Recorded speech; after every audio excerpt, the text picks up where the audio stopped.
What's going on, everybody? It's Matt, aka still not retired here. And we're here to talk in segment 2 about a deal update. So, Mike, thanks so much for joining me. We're going to go through our quick deal update. Mike Zuber, one rental at a time. How you doing, my friend?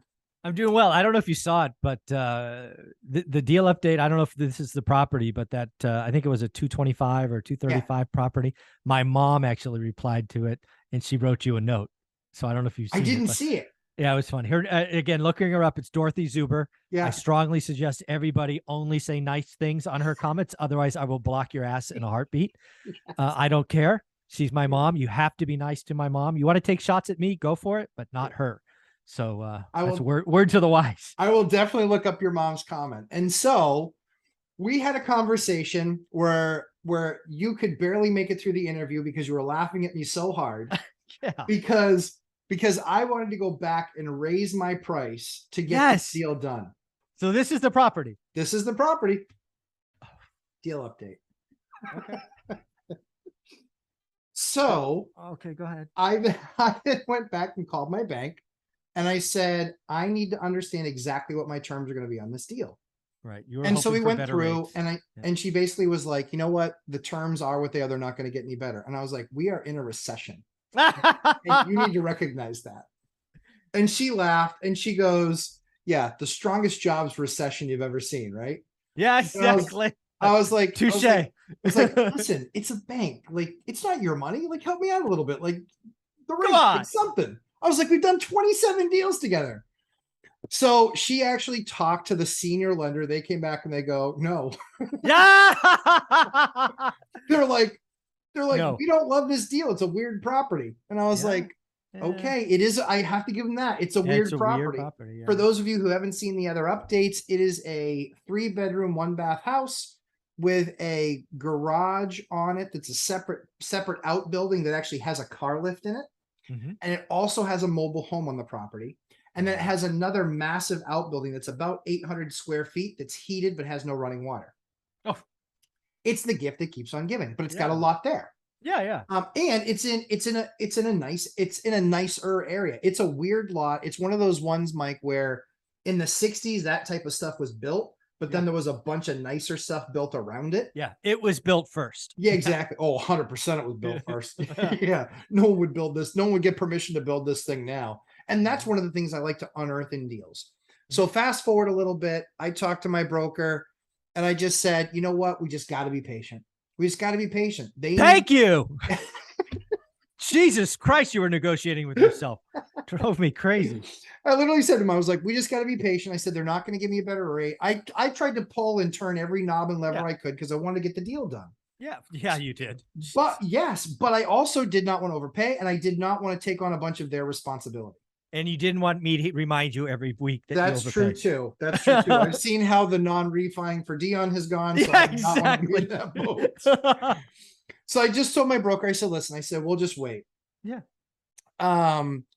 And so then he calls me yesterday and he goes, guess who? And we had 2 deals in the last week. And so he said, guess who I just got a call from? And my exact words were, was it the a-hole or another word that I used? And because we both referred to those agents as that because they were horrible to work with. Yeah, the a-hole or the biatch. Yeah, exactly. So he goes, so it was the first one. I was like, okay. I was like, and then we start right into it and we get like, he guessed, we were like on it. So we're talking about the deal. He goes, they came back, they'll take your number. And he said, with no caveats.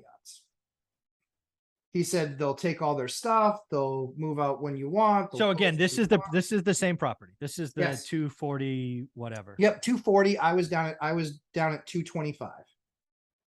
And now so again, this is people need to hear this. This is what I remember. Yes. You initially were at 200. The agent screwed you. Cash buyer 235. They back out. You're at 225 because the seller kept a 10K earnest money. Yep. Then you figure out they say 225, want to lease back for a month or 2, want to leave their crap and cash. Yep. Then you come on the channel with me last week and you try to convince me that you want to pay 240 and all that crap, I tell you, stop it. You're being dumb. You tell me, no, you don't get it. I want to lift, and this is special to me, and all this other freaking nonsense, which was total garbage. I say, what the hell are you doing? Yes. I say, wait. Yes. You wait. Yes. They come back and say 225. They're going to take their crap, no lease back, and you can get a loan. Can't get a loan. Oh, it has to be cash. Yeah, it has to be cash. Oh, but then you'll loan out. But that's where I talked. So that was one of the other reasons I talked to the bank was I don't want to pay a double closing. Okay. And I said, I just want you to backtail this transaction. Yeah. So I'll close it with the normal person, and then you're basically going to be going through the quote unquote refi process. Yeah. Okay. So would be very clear though, that is not going to be, because you got to watch this. Yeah. For most, you don't, because you have a relationship with the bank. Other people have to be careful doing this way. Yes. Purchase money rates are not refi rates. Correct. For most people, this would be called a refi, and the rate will be higher just because you have a relationship. Yep. You've communicated this. They won't be surprised. But most investors, you would get got for about 0.5% on rate. A refi. This, not saying this is bad. I just want other investors to know. You're exactly right. You would refi out at 80% or 75% LTV, but you'd be shocked at the rate because they're going to get you for 0.5 point. At least 0.5 point, Mike. Right now, those are the rates that are at a full point higher. And by the way, it'd probably be 65% LTV if you didn't. This is why you communicate with your broker. Yes. Don't hide anything. Tell them everything that's going on. So I want to hear this again. I was right. Being patient. You're definitely, yeah, absolutely. I tried to do everything I could to put the deal together. Yeah, I could tell. Yes. But I didn't want to overpay, and I also didn't want to give them everything that they asked for. You didn't appreciate, because again, the magic of this was once they went cash buyer, you had a lot more power than I think you were giving yourself credit for. Yep. You still wanted to, you do what salespeople do. You want to pull every level and pull every reference and do everything you can just to know that you tried. Everything. Sometimes time is your friend. What now, if it was still open for loans, that would have been a different story, right? 100%. Buyer pools here. I would have been with you. Yeah. Once they went cash only on an odd property with, no hot water, no this, no that, mobile home, I'm like, dude, stop it, Matt. Stop it. Just wait. Yes. So here's the thing. So we can basically dovetail that loan in nicely. Number one, because you've communicated. Yep. Number two is I wasn't willing to pay more because I couldn't get a lower rate. That was a big, well, just for me, that was also you were trying too hard. I was trying very hard. I need this deal is a strategic part of my plan for the next 3 years. And you're going to do just fine at 2.25. Yes. Well, so better. So, better. Yes. Well, so we hadn't really talked about what the numbers really look like on this deal, Michael. Okay. So at 2.25, what's really cool about this deal at 2.25. So now he's taking all of his stuff. Yeah. That saves you a couple grand, dumpster fees. And at least it's loaded. I mean, you've got 4 buildings there, Mike. Yeah. So that's good. That's thousands of dollars. It's thousands of dollars. That's why I was like, you know what? If I take on all that work, it's at least 4 or 5 grand. No, for sure. As I was looking at it. So multiple dump runs. You got to take oil here and paint there. Yes, exactly. I was concerned about all the chemical stuff. Yeah, exactly. So I start again. So we're looking at the deal, and it is, at the 225. So he doesn't get a lease back. He basically is going to have an extra few weeks to clear some stuff out. Okay. That's what we basically agreed to. Cause he's just like, I'm transitioning down to Florida now. I just need a few extra weeks. I'm like, that's fine. We're going to be starting work. There's a couple places we can start work. So we'll close. We'll let you get some stuff transitioned. No big deal. So no live-in lease back. No cleanup, no clean out. None of that stuff's needed. And they're going to still let me kind of do that weird banking transaction where I can basically bring these guys behind me. That's awesome. It basically gave me everything that I wanted. I wasn't getting the better rate. I, found my cojones, like Mike, like Mike pushed me to, and say, listen, you need to still buy it at the right number. But let's now talk about the rents. Yeah, because we haven't spent a lot of time talking about the actual. So again, the aha moment for me last week when you were trying to be a little girl, is the building is really suited for you, right? You have you have buildings plus a house you can get, you can lease this. Basically, it will become Lumberjack Landlord HQ if you wanted it to be. Yes. Which is pretty cool. I get why you wanted it so bad, but still, dude, you wanted it too bad. I wanted it way too bad because the lift is such a rare thing. There are lots of people that replied to this video on lots, 3 or 4. Yeah. Like they're like, dude, a lift costs $5,000. Get over yourself. Honestly, here's the crazy thing. Now to get this type of this is a heavy duty hydraulic lift. Oh, okay. I don't know. And so I'm going to educate. So this heavy duty hydraulic lift is about a $12,000. Okay. So it's a big, it's a big money thing. And worse yet, try getting the state to let you put one of these in technically a residential area. Yeah. You're getting grandfathered. Yeah. You're getting grandfathered in because it was there first. It's huge for me. So, but let's just get into the numbers real quick. Before we do, I want to ask a question. Yeah. So you got 225. We're going to call this a win. I just want to play devil's advocate and say, what do you think would have happened if you would have stuck to 215 or 210? I think that it would have stayed on the market for another few weeks. Okay. This agent somebody may have jumped in. Well, the issue is the agent's proven to not call us back. Yeah, they already know. Yeah, you're that guy. Yep. Yeah, they already don't call us back. And the biggest issue for me was we always build strategies. What's our out strategy? What do we do if we don't get this property? If it's just another duplex, like, who cares? Yeah, this has extra special. This has so much extra to it. And the other cool thing too is, so the numbers are ridiculous. And that was the other piece about this too, is that it was already to the point where somebody could just look at it. This is actually the #1 school district in this area by far. So this is one that somebody could very easily move in, do an owner occ, really easily live in the house, rent out the trailer to their mom or brother or whatever, and then even do nothing with the garage, just shut down the hydraulic lift and just use it as a regular garage. Like, there were 1,000 possibilities with this. And I'm just thankful that people aren't that creative. But yeah, odd properties. I love odd properties. I've bought many of them, right? The extra buildings. I mean, I had a property one time we've since sold it that had, I think it was 4. It might've been six garage doors. Yeah. Like, clearly an owner was a car collector at some time. But we actually rented it out as storage. Yes. So yeah, there was, and the other thing that we found, so let's go through the numbers real quick on this one, which I think is kind of telling. The mobile home rents for about market is probably between 1,000 and 1,100 a month. All right, so let's call it 1,000. All right. Yep. So 1 bedroom, and that's with no expenses. That's gotcha. It's ready to go. Yep. The 3-bed 1-bath house in this area is worth probably about 1,700 to 1,800 a month. All right, so we'll say 15, so 2,500. Yep.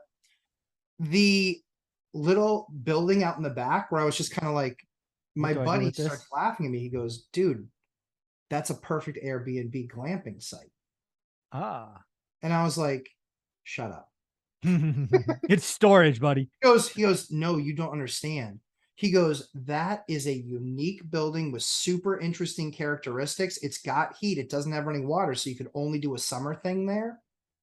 And he goes, but for like $5,000 or $10,000, he goes, that's a glamping site. He goes, I have one of those in a less desirable area.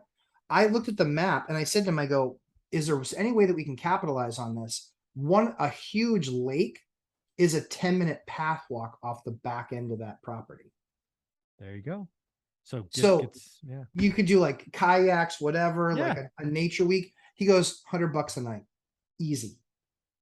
And I was like, that's ridiculous. I was like, no. And I said, you know what I would do? I would find a local host and I would say, it's all yours. I want half. Yeah, exactly. I never want to get a phone call about it. It's all yours. I want half. Yeah. And he's like, you would get that in 5 seconds. I said, we'll see. So let's just say that was $100 a night, like he says, because he's got that experience. Let's just say I take half.